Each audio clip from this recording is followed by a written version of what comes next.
Olá, aqui é a Adriana e você está no canal Auto Literário. Bom, hoje nós vamos falar sobre esse livro um tanto interessante, Kierkegaard, Uma Vida Extraordinária, escrito por Stephen Backhouse e publicada pela Thomas Nelson.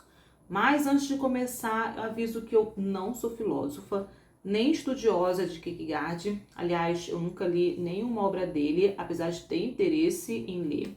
Eu tenho interesse em começar a leitura de Kierkegaard pelo livro Conceito de Angústia e Desespero Humano. Bom, confesso para vocês também que eu não conhecia nada sobre a vida dele, passei a conhecê-lo após a leitura dessa biografia e falo para vocês que me surpreendeu bastante.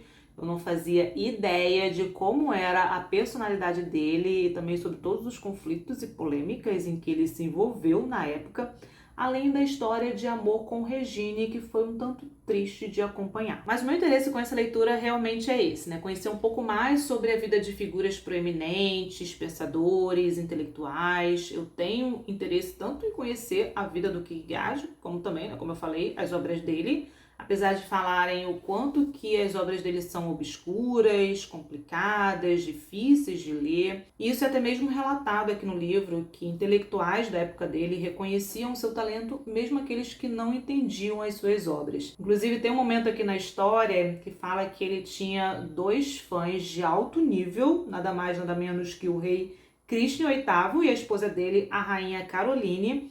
E nessa ocasião, Sori vai visitar o rei e entrega pessoalmente para eles um exemplar do livro As Obras do Amor, que foi logo após a publicação. E num determinado momento ele nota que, apesar de eles terem ficado muito felizes, porque gostavam de ler as obras dele, gostavam de Kierkegaard, ele percebe que eles não entenderam muito bem aquilo que ele escreveu. Bom, mas meu relato aqui ele vai estar relacionado com a minha experiência de leitura, de uma leitura comum. Vou fazer aqui alguns destaques do que nós encontramos aqui na obra. Então, se você é filósofo ou estudioso de Kierkegaard, fique à vontade aqui para contribuir com informações. Com relação à pronúncia, eu vou falar o que usualmente eu escuto, Soren Kierkegaard. Apesar de já ter escutado outras pronúncias próximas do original, eu confesso que minha articulação ela não ajuda, então eu não vou forçar aqui uma pronúncia próxima da nativa, já que eu não sou nem estudante e nem falante da língua. Bom, o livro ele começa com a morte e com o enterro de Kierkegaard, e ele vai dando indícios de que existe uma polêmica tanto no dia do enterro, como também em torno da própria vida dele. E aos poucos, aqui no decorrer da leitura, que a gente conhece o teor dessas polêmicas que foram veiculadas tanto em jornais respeitáveis, como também em tabloides e jornais piratas. Uma dessas polêmicas aconteceu um pouco antes da morte dele e está relacionado com o ataque que ele fez à cristandade, né? Apesar de ele ser cristão, a gente vai ver aqui que ele era contra as instituições religiosas. Por exemplo, ele atacou dois bispos importantes e isso provocou uma grande confusão, com protestos, perplexidade, né, por parte do público, porque isso foi veiculado em jornal. Ele vai declarar publicamente mais de uma vez que a cultura da cristandade dinamarquesa acabou com o cristianismo. No leito de morte dele, por exemplo, ele dispensou a visita do irmão, ele também não quis receber a Santa Comunhão de um clérigo. E toda essa polêmica aumentou ainda mais porque o funeral dele foi com uma cerimônia cristã realizada pela igreja. Isso atraiu uma multidão que estava ali apenas para acompanhar aquela polêmica e também para fazer protestos. Mas o fato é que ele nunca deixou de invocar o nome de Jesus e suas obras, ou seja, o coração dele era cristão. O começo do livro também adianta pra gente sobre os conflitos familiares. Ele não se dava bem com o irmão dele, Peter Kierkegaard. Ele também teve uma relação fria e distante com o pai. E depois da morte de Soren Kierkegaard, também surge o interesse em saber se ele era rico, se ele tinha deixado alguma fortuna e com quem iria ficar. Mas o que ele deixa é uma carta com instruções sobre os pertences dele, que deveriam ser deixados com Regine, que era a ex-noiva, e também ele deixa instruções sobre o que ele gostaria que tivesse escrito em sua lápide. A gente fica sabendo aqui também que o sobrinho dele, que era um jovem médico, ele que vai ficar responsável em manter viva a memória do tio, ele vai assumir a responsabilidade ali em agir em nome dos materiais literários dele, né? Ele deixou muitos escritos que serão publicados póstumamente pelo irmão Peter, que vai pedir para o secretário dele, que também era jornalista, para classificar os manuscritos do irmão. Inclusive tem uma polêmica também sobre isso, porque depois de classificarem e publicarem os diários de Soren, eles simplesmente queimam os originais. Em seguida, o livro ele volta no tempo e conta sobre a vida escolar de Soren Kierkegaard, né, com relatos de pessoas que estudaram com ele. Vai contar aqui situações com professores, com colegas de turma. No geral, descreve Kierkegaard como um garoto muito inteligente, mas também provocativo, desafiador, arrogante. Também era muito confiante da inteligência dele. Fala que também que ele gostava de explorar os pontos fracos das pessoas para levar a melhor ali em uma determinada situação, se sobressair. Principalmente em cima daqueles que eram considerados, né, que eram vistos como fortes, sejam colegas ou professores.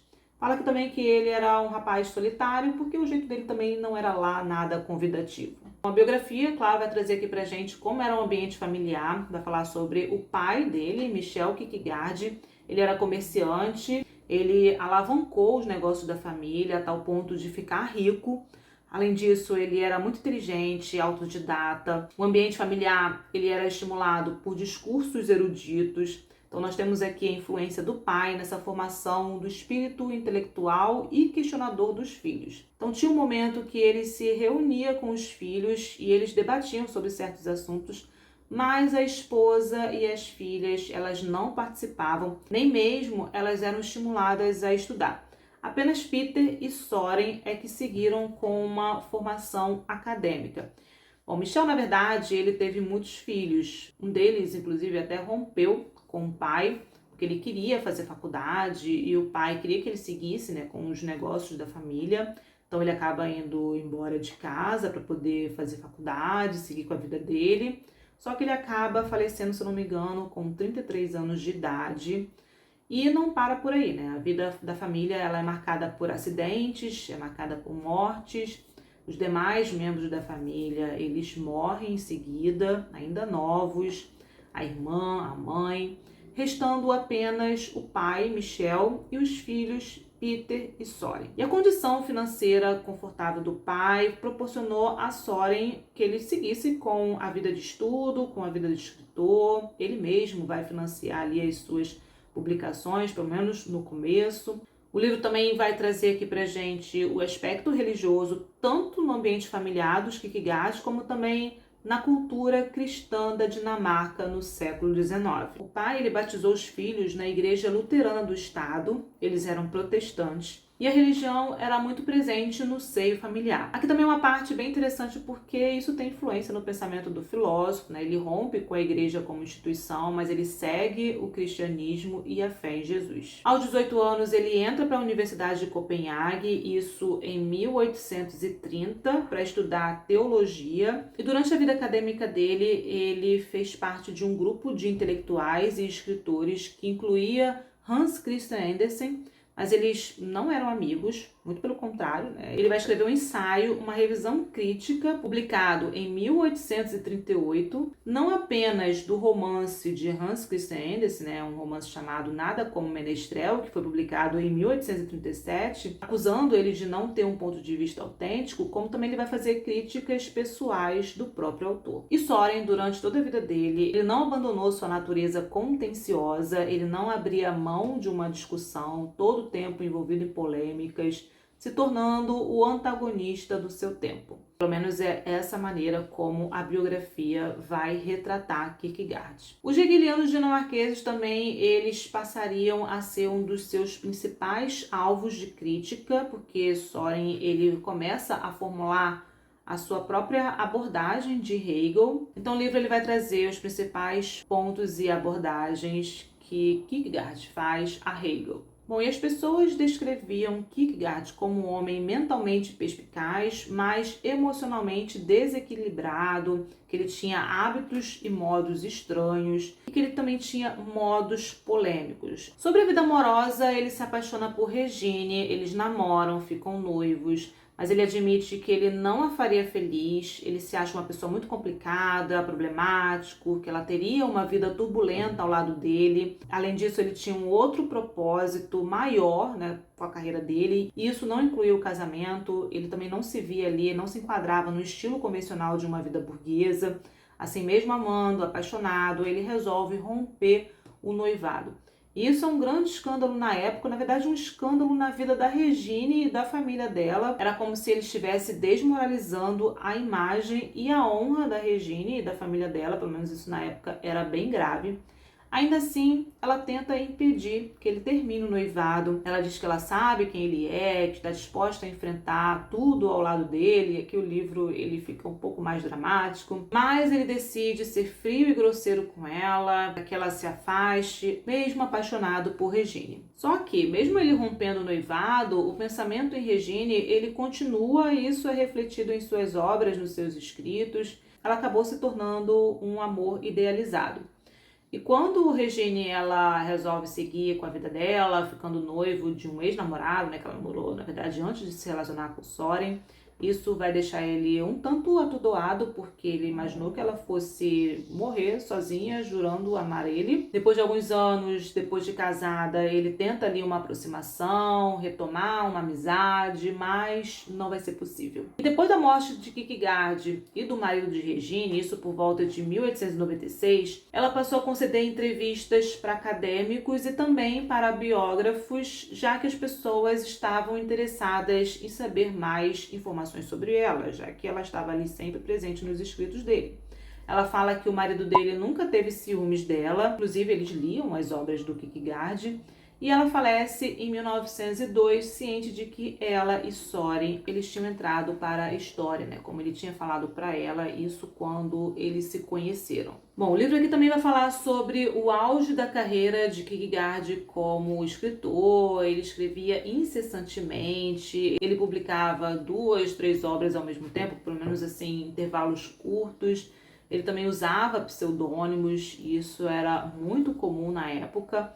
E é interessante porque para as pessoas não desconfiarem, né, e nem associarem ele aos pseudônimos, ele fazia questão de ser visto publicamente em teatros, conversando com as pessoas na rua, porque assim elas não desconfiariam que uma pessoa que está frequentando vários lugares teria tempo de escrever e publicar aquelas obras. Então não associariam ele àquele pseudônimo. E a intenção de usar os pseudônimos aqui não era para se esconder atrás de um anonimato, e sim para que as pessoas ficassem mais presas as ideias do que estava sendo escrito ali e associar isso ao autor. Não era necessariamente o que o autor estava pensando, a opinião do autor. Tanto que ele usava um pseudônimo abordando uma ideia e depois publicava com outro pseudônimo ideias contrárias, né, conflitando essas duas ideias. E muito aqui dos oponentes e inimigos declarados do Kierkegaard, eles ficavam tentando descobrir quais eram os pseudônimos dele. Na verdade, um ficava tentando descobrir o pseudônimo do outro. Então aqui o livro ele fala sobre o momento da vida dele em que ele estava escrevendo as obras Ou Isto ou Aquilo, Temor e Tremor, A Revelação, dentre outras. Como eu falei, né, trazendo a ideia central de cada obra, também das repercussões de suas publicações. E mesmo no auge das publicações dele, ele continuava se envolvendo em polêmicas, atacando e sendo atacado. Então o livro ele vai abordar alguns desses conflitos e embates entre ele e outros escritores, pensadores que criticavam suas ideias, seus trabalhos. Ele foi fortemente atacado por um jornal popular chamado O Corsário, que foi o que mais perseguiu ele, com humilhações pessoais. Ridicularizaram suas características físicas através de charges, falando que ele tinha um corpo desajeitado, que ele usava uma calça mais curta que a outra. E aí, quando ele passava na rua, os pedestres riam, insultavam ele, até chegar a um ponto que ele não conseguia mais andar pelas ruas. Ele percebe que esse jornal, ele queria acabar com a reputação dele. Então ele parou de conversar com as pessoas nas ruas, ele ficou mais recluso, ele fazia caminhadas num outro horário, né, num horário mais cedo. Mas ele também não deixava passar barato, né? Ele era firme ali nas suas críticas, que deixavam as pessoas perplexas. E a última delas foi o ataque à memória de um bispo já falecido, que era uma figura proeminente, e também ele atacou o bispo atual, que no passado eles foram amigos, só que eles romperam essa amizade. Até o momento em que ele teve um ataque, né? Enquanto ele fazia visita ali na casa de um amigo, também teve um episódio que ele desmaiou na rua. Os médicos, eles não sabiam muito bem qual era o tipo de doença dele, mas diagnosticaram que era de ordem psíquica. E o último capítulo, né, o capítulo 10, Uma Vida Contínua, ele é bem interessante porque vai falar sobre como as ideias e os pensamentos de Kierkegaard, eles saíram da Dinamarca, que não tinha uma tradição filosófica, e foram para a Alemanha, foram para a Áustria, assim tomando uma proporção maior, sendo conhecido internacionalmente. Então essa foi uma parte que eu gostei bastante. Também tem uma parte aqui bem importante, que é a visão geral das obras de Søren Kierkegaard, e aqui ele vai falar sobre as ideias centrais de todas as obras dele. Então é bem interessante. Depois, quando eu fizer uma releitura dessa biografia, eu vou começar relendo essa última parte aqui no pós-fácil, que dá uma ideia central, né, como eu falei, das obras dele. Porque assim, quando a gente faz a leitura da biografia, a gente pelo menos tem essa ideia mais destrinchada aqui pra gente, porque aqui ele vai falar sobre as ideias do Kierkegaard. Então, em alguns momentos eu fiquei um tanto perdida, porque como eu falei, né, eu nunca tinha lido nenhuma obra dele, só depois é que eu fui ver que tinha essa última parte. Então, agora eu vou fazer essa releitura, começando pela última parte do livro. O livro me traz aqui imagens, aqui também tem a foto da Regine e as charges que faziam dele no jornal O Corsário. Vai trazendo aqui algumas delas. Então é bem interessante ler e acompanhar como ele era retratado em sua época. Essa aqui também é interessante. Søren encontra-se sozinho enquanto o universo gira em torno dele. Bom, então é isso, pessoal. Essas foram algumas considerações sobre a biografia do Kierkegaard. Confesso para vocês que eu gostei bastante de conhecer um pouco mais sobre a vida e a obra dele. Pretendo reler o livro. Algumas coisas eu deixei passar, mas é uma biografia curta, acessível, de fácil entendimento. Então, pelo menos assim, quando eu for ler alguma coisa dele, eu já tenho alguma noção, mesmo que seja básica, né? Já que essa biografia ela é bem curtinha. Mas eu gostei bastante dessa experiência. Então deixa aqui minhas recomendações. Caso você tenha lido, deixa aqui nos comentários como que foi sua experiência de leitura. Se você é novo por aqui, aproveite para se inscrever, ative as notificações para acompanhar os próximos vídeos e os projetos aqui do canal. Obrigada pela companhia e a gente se encontra nos próximos vídeos.